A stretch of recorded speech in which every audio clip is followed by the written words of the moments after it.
You know, I spend a lot of time in schools, and I say to kids, there are only three things that I want you to remember out of what I tell you. Call them the 3 C's. Character. What do people look for in their best friend? They look for somebody they can trust. Conviction. What do you believe? Not what sounds good. What do you believe in here? What did your parents teach you? What did your coaches teach you? What did your teachers teach you? And can you convey that to somebody? And commitment. How hard are you willing to work?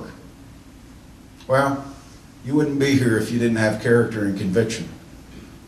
The question I'm asking you tonight is, what's your commitment? How hard are you willing to work? Are you ready to say yes when Chuck Tyson calls or somebody calls and says, hey, we need to do a phone bank? Are you willing to say yes when they call and say, hey, we need some extra money because we need some signs? Are you willing to say yes when they call and say, we need to go door to door and we need to concentrate on this neighborhood? If you're willing to do that, we're going to win. And you know what? We may win by more than 65%. Carl Rove, I had dinner with in 2004, and I said, Carl, don't mean to get in your business, but how are you going to win this re-election of George Bush? He looked at me, he said, Richard, I'm going to register 10 million new Republicans. Remember how close that election was? Carl Rove registered 10.2 million new Republicans in 2004. And would you believe that since 2004, nationally, Republicans at a national or at a state level in any of the 50 states have never had a formal registration drive again. We have never asked an 18-year-old that became the age where they could vote to join our team. Well, I'm going to tell you what, if we want to be a permanent majority, then we've got to change the way we do things. We've got to change the way we campaign. We've got to change the way we build an organization. We've got to work to win. This year, we've got to have the most aggressive voter registration drive we've ever had in this state.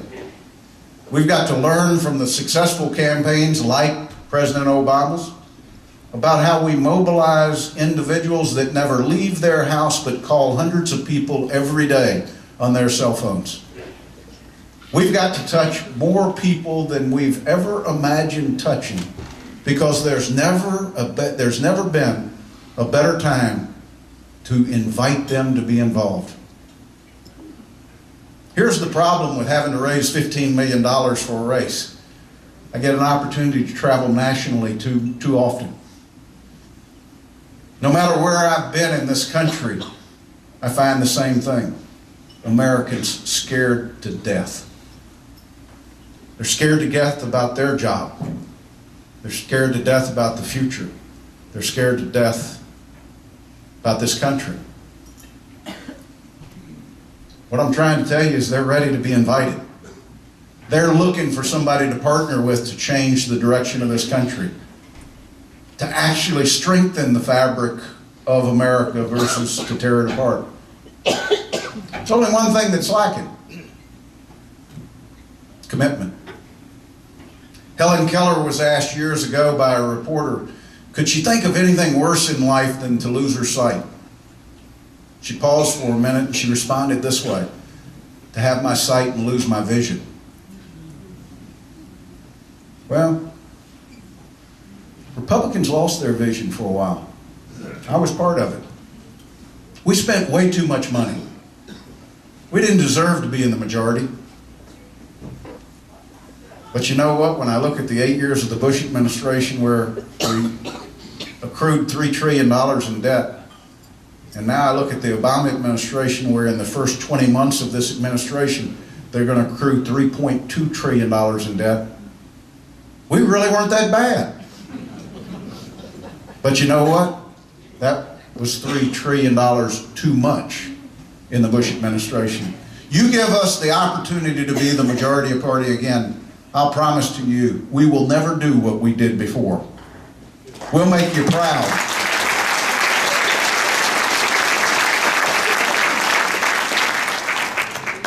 So let me conclude. I'll conclude the way I started. I'm here because I want to thank you.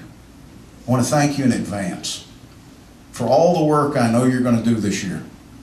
for the candidates that you're going to adopt, for what you're going to do for them, for what you're going to give to them, to the party that you're going to volunteer for, to the team effort that we're all going to go out and work for.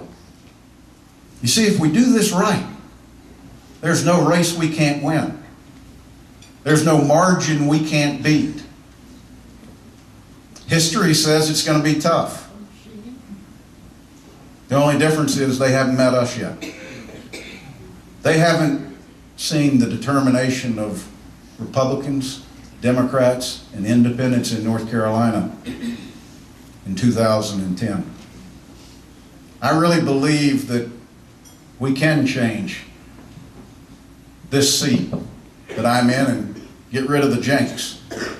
But more importantly, as the only freshman in the United States Senate running for re-election in a state that Barack Obama won, think about that. I live with that every day. We can prove to him in 2010 that he won't get the same vote count in 2012 here in North Carolina.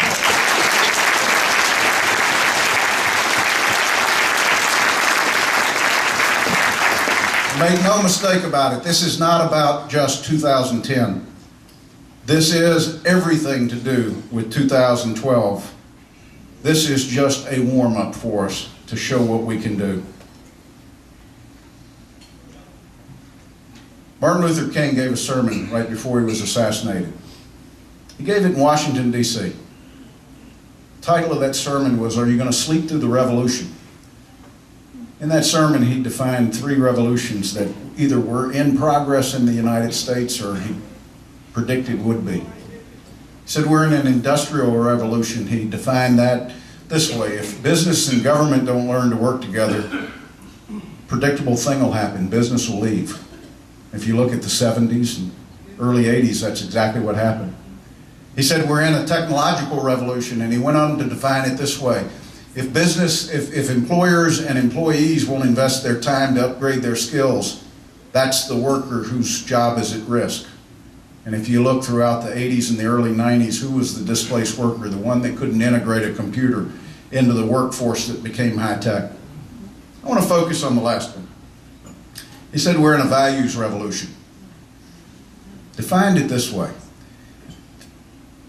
if you're not as concerned with your neighbor's children as you are your own children, you'll wake up in a community you don't recognize. Well, I challenge all of you tonight as you leave. Think about the community you grew up in. Ask yourself, does it resemble that today? Chances are it doesn't. For some of you, you might have migrated to New Bern, North Carolina because it reminded you more of the community you grew up in than the community you left. What was Dr. King saying to America then? It's about the fabric of America. You don't want to rip it apart. You want to pull it tighter together. You want to make it stronger because you're concerned and you're involved. That's exactly what this election's about. It's about pulling us together, making this country stronger because we're a part of it and we're an integral part of it. Great things are going to happen, and they're going to happen right here in Craven County in North Carolina, but at the end of the day, I think we're going to change the direction of this country through your help in November 2010. Thank you very much. God bless.